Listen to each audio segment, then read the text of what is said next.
이거겠죠. 일단 우리 시장이 앞으로도 영향을 받을 수 있는 요소이고 미국 쪽으로 투자하시는 분들, 글로벌 전반적으로 어디에다가 내 소중한 돈을 투자해야 될까 이런 부분 눈여겨보시는 분들을 위해서 좀 비교 분석이 필요한 부분입니다. 알파벳이 실적을 발표했는데요. 그야말로 소위 대박 났다 이런 얘기가 나옵니다. 주가에는 크게 반영이 되진 않는 시간의 거래에서 모습이긴 하지만 어떤 부분이냐면 좀 들어보시면요.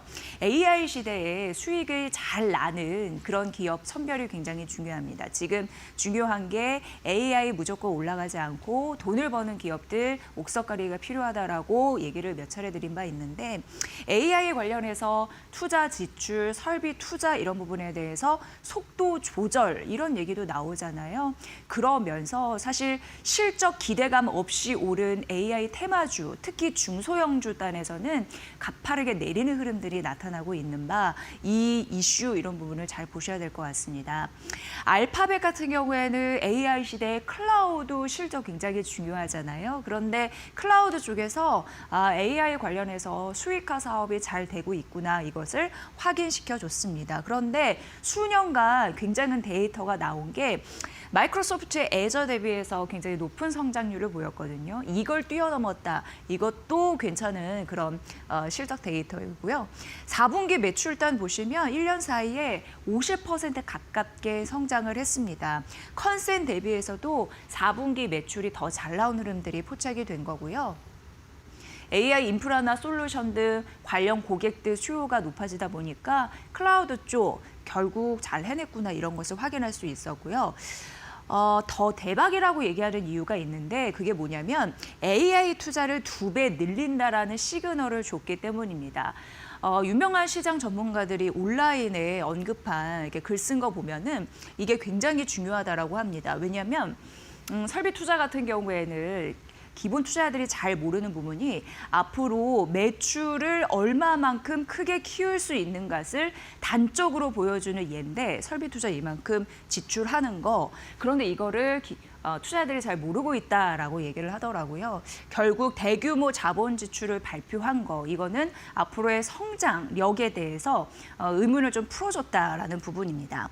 이게 경쟁사 대비해서 공격적인 투자 국면에 진입했다라는 것도 읽히고요.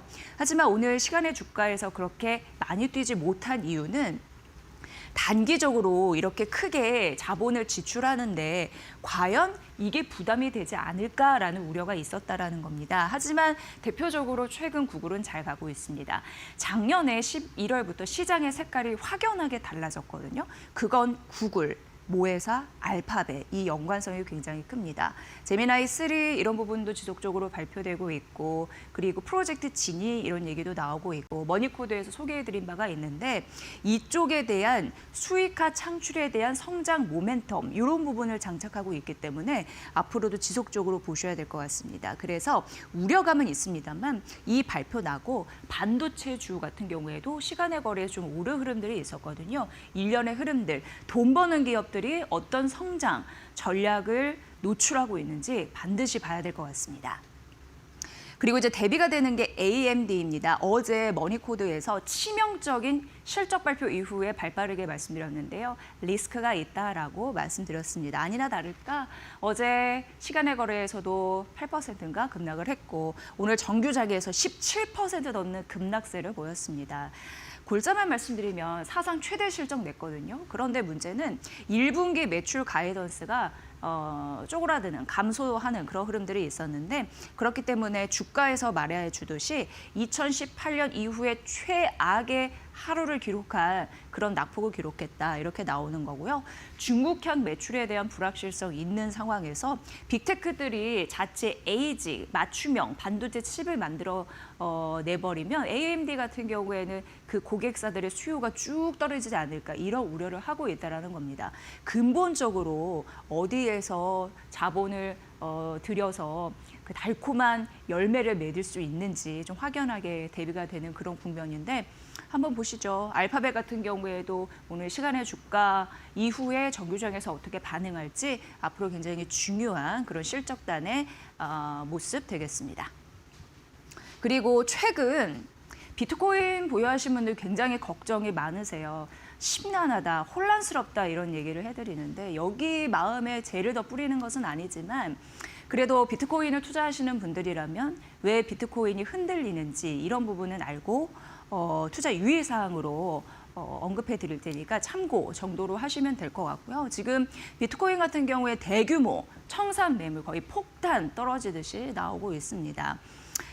72,000달러 붕괴 위기로 15개월 내 최저치면서 일각에서는 암호화폐의 혹한기 시절과 좀 유사한 흐름들이 나타나지 않을까라고 하면서 비트코인 이거 어떻게 처리를 해야 되나요? 많이들 궁금하실 것 같습니다. 그런데 글로벌 자산 관리 그 기관인 스티펄이라는 데가 있는데 여기에서 좀 충격적인 경고를 좀 날렸습니다.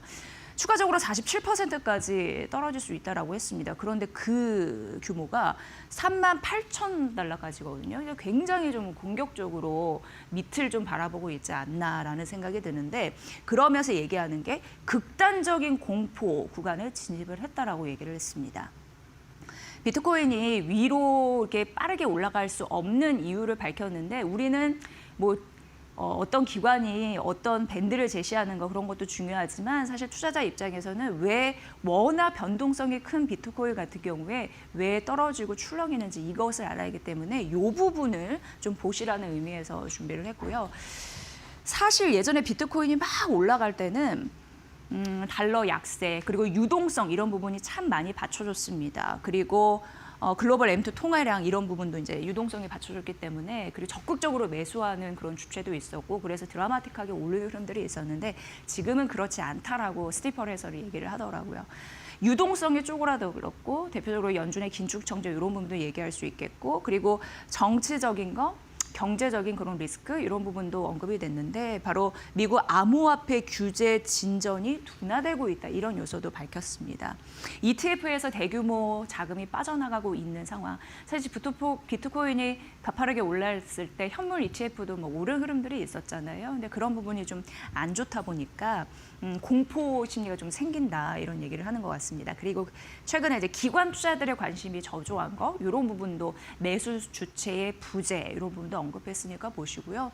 일단 스티펄은 가장 보수적으로 어떻게 보면 38,000원까지 추락에 대한 가능성을 언급했다라는 점 참고 정도로 보시면 될 것 같습니다.